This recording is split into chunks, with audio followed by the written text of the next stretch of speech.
महायुतीतल्या तिन्ही पक्षांनी 100 जागांची मागणी तारून धरली तर प्रत्येकाला स्वबळावर निवडणूक लढवावी लागेल असं वक्तव्य राष्ट्रवादीचे प्रवक्ते आणि आमदार अमोल मिटकरी यांनी केलंय। त्यांच्या या वक्तव्यावर आता भाजप आमदार प्रवीण दरेकर आणि नितेश राणेंची प्रतिक्रिया समोर आली आहे, पाहूया।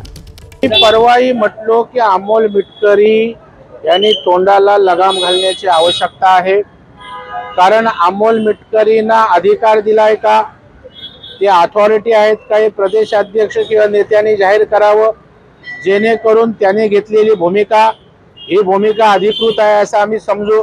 त्याच्यामुळे अमोल मिटकरीच्या बोलण्याला महत्त्व द्यावं असं मला अजिबात वाटत नाही।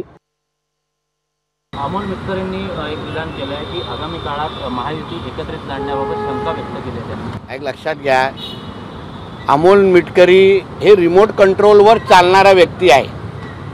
मी रिमोट कंट्रोलवर चालणाऱ्या व्यक्तीबद्दल बोलण्यापेक्षा थेट रिमोट कंट्रोलशी बोलीन, तेव्हा त्याचं उत्तर भेटेल। दरम्यान ज्या वक्तव्यासंदर्भात या दोन प्रतिक्रिया आपण पाहिल्या, अमोल मिटकरींचं ते वक्तव्य काय होतं आपण पाहूया। महायुतीतले आणि महाविकास आघाडीतले तिन्ही पक्ष असं म्हणतात की आम्ही 100 जागा लढू, म्हणजे साधारण 300 जागा झाल्या ना, 100 288 मतदारसंघ आहे। त्याच्यामुळे प्रत्येकाला निवडणूक डॉक्टर बाबासाहेब आंबेडकरांनी लोकशाहीमध्ये प्रत्येकाला निवडणूक लढण्याचा अधिकार दिलेला आहे।